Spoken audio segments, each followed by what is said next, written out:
5, 4, 3, 2, 1. You crazy mother. Thanks for listening to Skip the Small Talk, a podcast that gets to the point with short bite-sized clips for anyone in a hurry. I'm your host, Matt Richardson. Hey everyone, today I want to talk about ancient humans, a topic that has fascinated me for a very long time. It's the idea of our history, basically.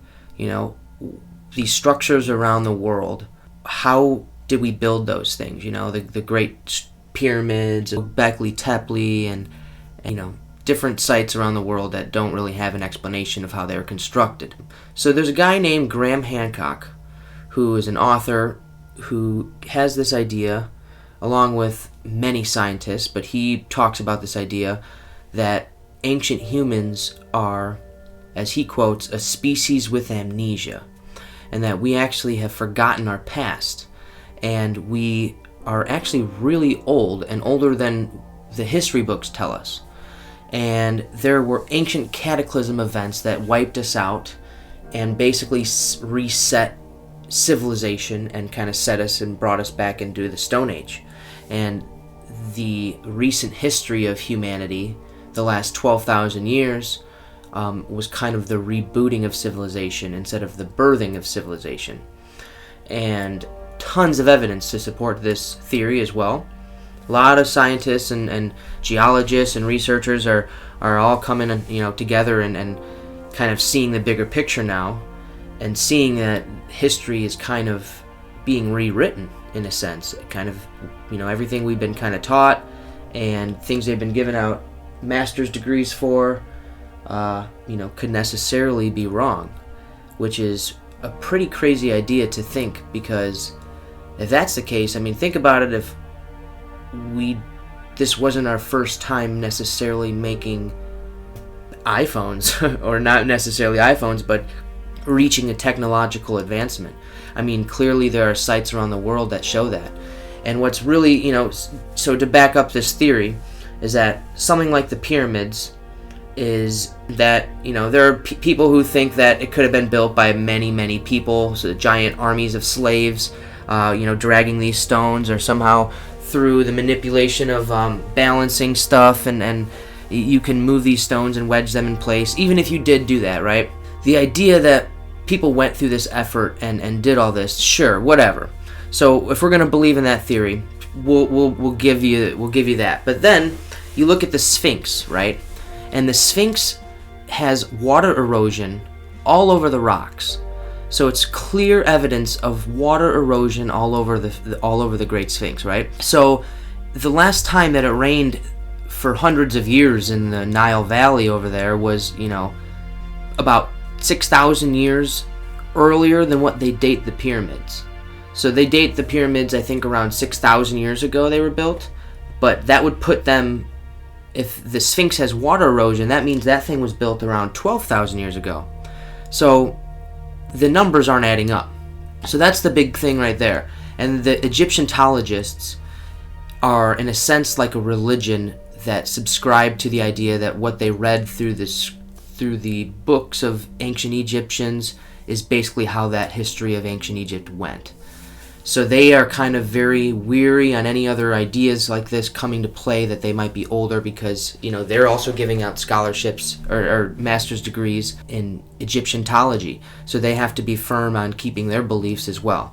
So there's kind of a dispute in the fields right now between researchers and scientists and stuff.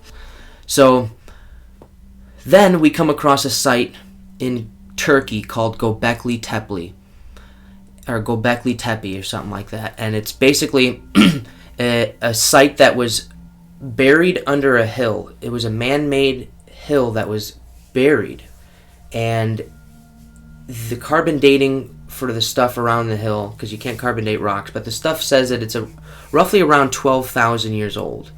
So that puts this new site that was found, I think, in 2016. So it's a pretty new site. And this basically dated that people were building stuff like the pyramids back then, 12,000 years ago, when the history books say that we were just hunter-gatherers 12,000 years ago. So there are things that are not adding up. Very, very controversial, evidence. So basically the idea is that we are extremely old. And there's evidence all around the planet that shows that these massive cataclysm events kind of wiped out our civilization from meteor impacts that have hit our planet and have rebooted civilization. And what we're kind of seeing through history is not a birth of civilization, but a reboot. And the evidence shows, 12,000 years ago, if the pyramids were built back then, and Göbekli Tepe was built back then, we were supposed to be hunter-gatherers. And that's not the case to be building those things. So another piece of evidence, they found a frozen man who fell into a glacier. I think it was, I don't know where they found him, maybe in Iceland or something like that, or Greenland or something like that. They found him frozen in a glacier. They carbon dated him to be 190,000 years old. So they have found a human remain 190,000 years old. This wasn't a human like a Neanderthal. It was a actual human that you can dress up in modern day clothes and walk down the street and it would look like one of us. So it was a anatomically modern human with our size brain. So the fact that he's 190,000 years old, it only takes us 12,000 years, 6,000 years to go from ancient times, hunter-gatherer times, to building skyscrapers and making iPhones and sending emails. So the idea that this person is 192,000 years old, we could have repeated history many times over. Humans could stretch back extremely far. And I think that the only things that would last throughout time would be massive rock structures like this and the things that you see now. It's just a very crazy idea. And if you guys are interested in actually reading about more of it, I'll have links in the description below.